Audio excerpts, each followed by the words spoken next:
Well, after 6.5 years of waiting, Daredevil has finally returned with a new show. I have only seen the first 2 episodes as of recording, and I have some thoughts. Is this a return to the heights of the Netflix series, or just another disappointing Disney Plus show? It's kind of neither. It certainly displays a much higher level of competence from its production team than any of the other Marvel shows in the past 4 years. As always, Charlie Cox and Vincent D'Onofrio deliver brilliant performances, yet the action and writing are clear steps down from the previous show. And despite what you may have heard from the people behind this show, this is not Daredevil Season 4. Both Daredevil and Kingpin have appeared in several MCU projects since Daredevil Season 3, yet the events of that season would surely be integral to that show, you would think. We'll get to that. This is not nearly as good as the Netflix show, and it does not serve as a good continuation. This video will spoil the first 2 episodes of Daredevil Born Again. Reverence for the past, yet hope for the future. A quote from Foggy that Marvel used multiple times in marketing for this show, and it doesn't quite ring true. Let's talk about the disrespect this show pays to the original. Matt Murdock, Foggy Nelson and Karen Page are working together again as set up at the end of Season 3. In Episode 1 of Born Again, Foggy is killed and Karen moves to San Francisco. They are written out of the show, for now. Now, the show did go through a creative rehaul after several episodes had already been shot under different showrunners, and Foggy and Karen were not in the original, but added in later. Since they are still working with older material, it's clear that the opening scenes with these characters were brought in afterwards. This feels like a cheap manipulation of the fans. Marvel had made a show without Foggy and Karen, then realised the fans wanted these characters, and threw them in and plastered them all over the marketing. While I do believe both characters will make a return, they have both been confirmed for Season 2 after all, they deserve better. You can try to explain why they couldn't be in the whole show due to having to work with old material, but we need to just talk about the final product. Foggy and Karen were core characters in the Netflix show. A Daredevil continuation should logically have Nelson, Murdock and Page as a team. Instead, Foggy is replaced as Matt's law partner by Kirsten McDuffie, who we are consistently told is awesome. She, along with almost every other character in this show, is unlikable and bland. You find yourself asking, why are these characters here? Why should I care? Unlike Foggy and Karen, who were brought in and then promptly written out, the rest of Daredevil's supporting cast is just completely ignored. In the opening scene, Foggy is apparently flirting with Kirsten at Josie's, as Karen and Matt's poor dialogue informed me. So right from the beginning, I was annoyed.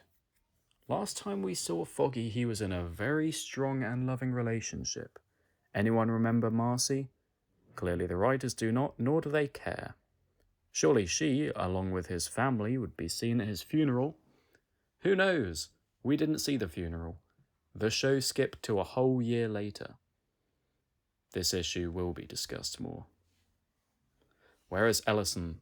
If the show can make space for all manner of uninteresting characters like McDuffie, BB Urick, Fisk's aides and others, why is there no space for a great supporting character like him?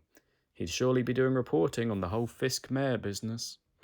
There's no Blake Tower or Melvin Potter.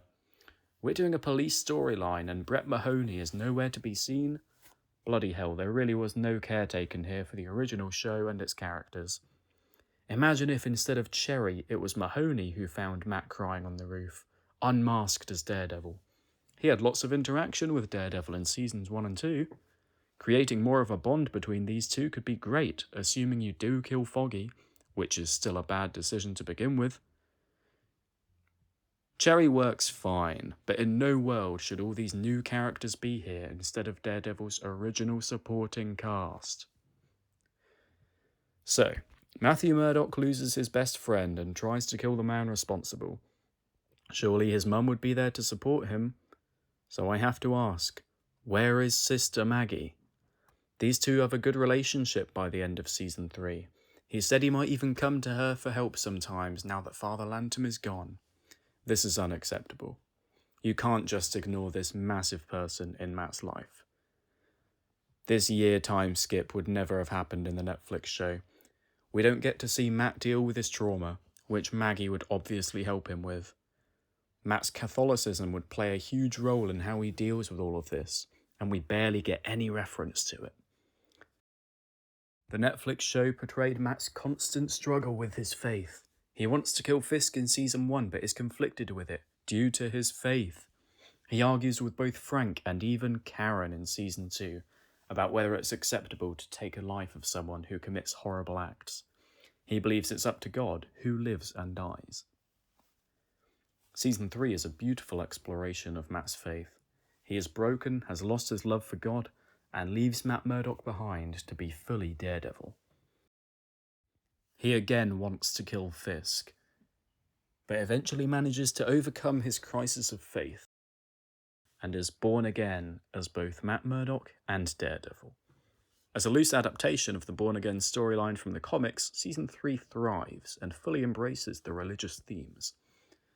The new show, titled Born Again, shies away from this aspect, and is apparently only titled this way due to the show returning. Matt sees a church, hears part of a service, and that's it. A pathetic acknowledgement to a core part of Matt's character. Daredevil's big villain Kingpin also returns, but this is not the same man we remember. He is now free from prison. Why? How? This is not, and likely will not be, addressed. Season 3's finale has the amazing scene where Matt beats Fisk, tells him he will go back to prison, keep Daredevil's identity a secret, and not harm anyone else. Fisk complies, as otherwise Matt will go after Vanessa and reveal her part in Ray Nadim's death. Fisk is now free, Vanessa is free, and Fisk is able to run for and actually become mayor of New York City. His time in prison, or his road to apparent legitimacy, is not discussed. This again shows a complete lack of care for the Netflix show and its events. Fisk's ordeals in both the Hawkeye and Echo shows, however, are heavily referenced. That's right, those shows are more relevant to Born Again than Daredevil seasons 1 to 3. What a joke. Vanessa has run Fisk's criminal enterprise while he recovered from Echo shooting him and making him cry. In fact, she's made it more profitable and bulletproof than he ever did. Oh, and she cheated on him. His and Vanessa's relationship is now awful. The loving couple who would give up everything for one another are in couples therapy now. Dex is out of prison after season 3. He kills Foggy and tries to kill Karen for some reason. Will any of this be explained? Maybe. I doubt it. Assuming he comes back, I highly doubt he'll be anything like he was in season 3. We don't have a writers team competent enough to write this character in an interesting way. They did not bring back Drew Goddard, Stephen S. Knight, or any of the other people who made the original show so great.